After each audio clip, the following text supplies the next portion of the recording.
Hey, I just wanted to make a quick video to show you guys how to tell how much material you're removing when you're honing an engine. Um,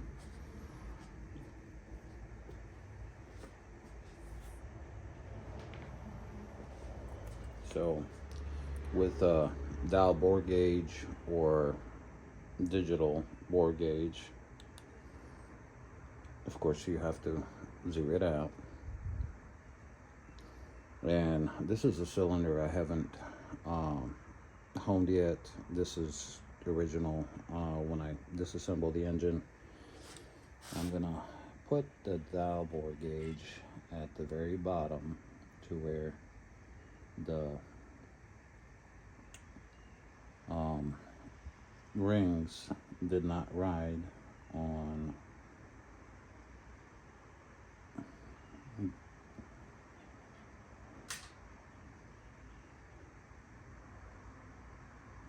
so right now we're looking at,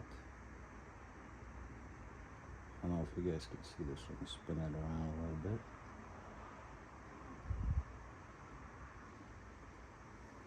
We're looking at 8.5, and that should be the true size. Now we're gonna go in the middle, spin it around so you guys can see it.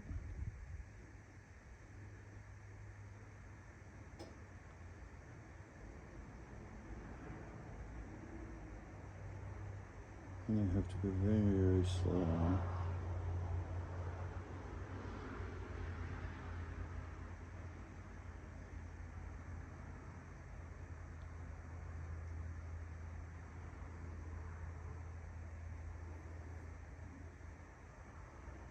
Okay, so this cylinder looks like 10.5, 11.5.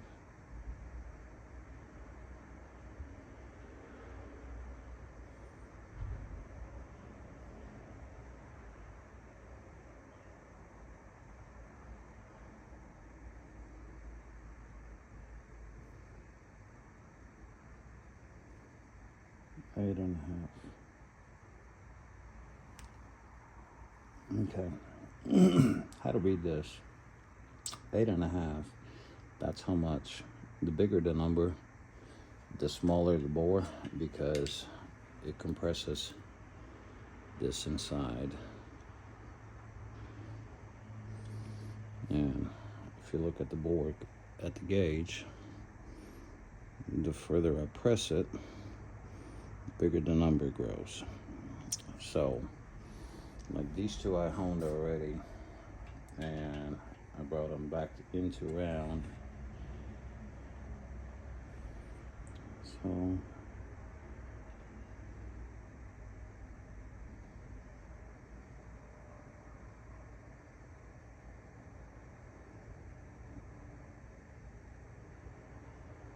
eight is my final.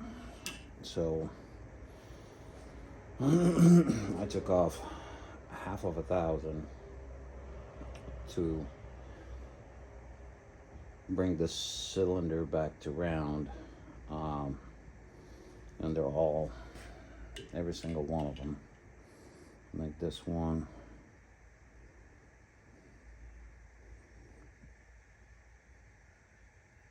eight and a half. They're all out of round. This engine must have had many miles on it. This is sitting at 9.5 in this direction.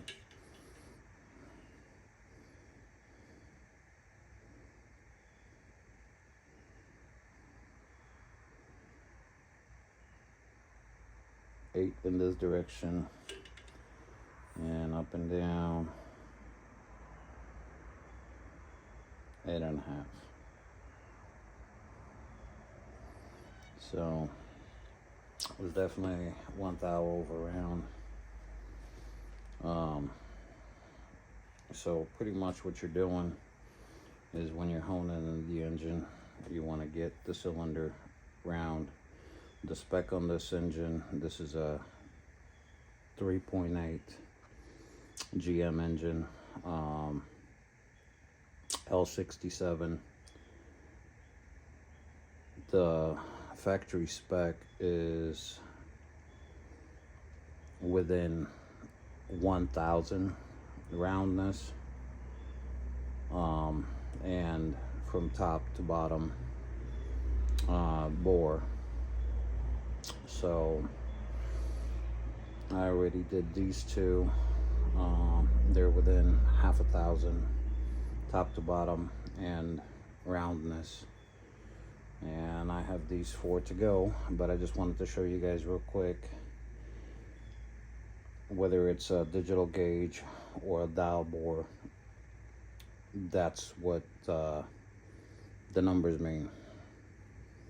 Is the more material you take off, the smaller this number is going to be, because it's going to press less on this trigger. So I'm going to put it in, and you got to go very slow. As this number grows, you can see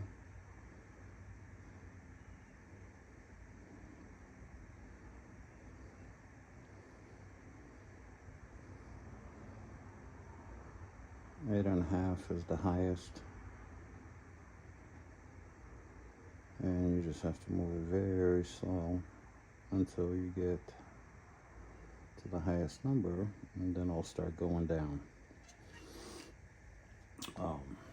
So your highest number is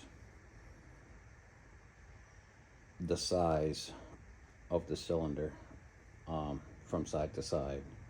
That's why you have to check it in at least 3 spots and 3 places inside the depth of the cylinder.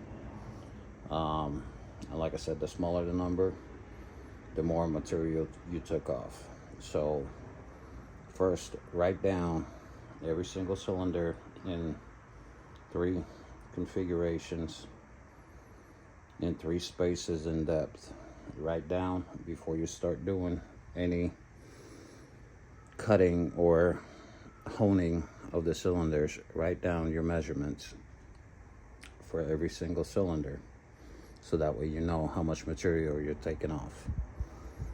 You want to find the cylinder that has the lowest number, which that's the cylinder that was abused the most during the life of the engine, and then you start with honing that one first to get it round, and then you see what your final number is, and then you have to bring the rest of these cylinders to that number. And that's before checking with a micrometer your sizes. Once you do all that, well, once you do the first cylinder, then you can go ahead and measure it. Get the micrometer. You can put the digital bore gauge, dial bore gauge in the micrometer, and as you're squeezing it with the micrometer, you want this number to be exactly what you had after honing, and then that will give you the size of your cylinder. Now you have to go back to the sheets and see what the spec is for the manufacturer, the engine that you're working with, on the clearances. And then also you have to take into account, if you're going to boost the engine, how much boost and all that. The more boost you put on it, you want these clearances for the pistons to be a little tighter, but you want the ring gaps to be wider. That's all I got for today, folks. Enjoy the rest of your day.